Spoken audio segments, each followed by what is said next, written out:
root over 3 plus root over 5 আৰু 2 root over 3 minus root over 5 তোমালোকে চোৱা এইটো কোনটো সূত্ৰ হ'ব যদি ধৰা হয় এইটো a এইটো b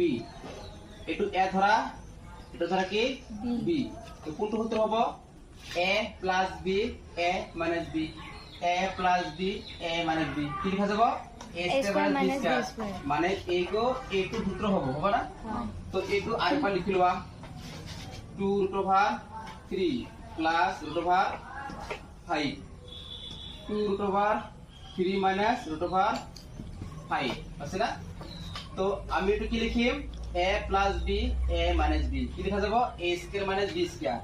গতিকে 2 root over 3 whole square minus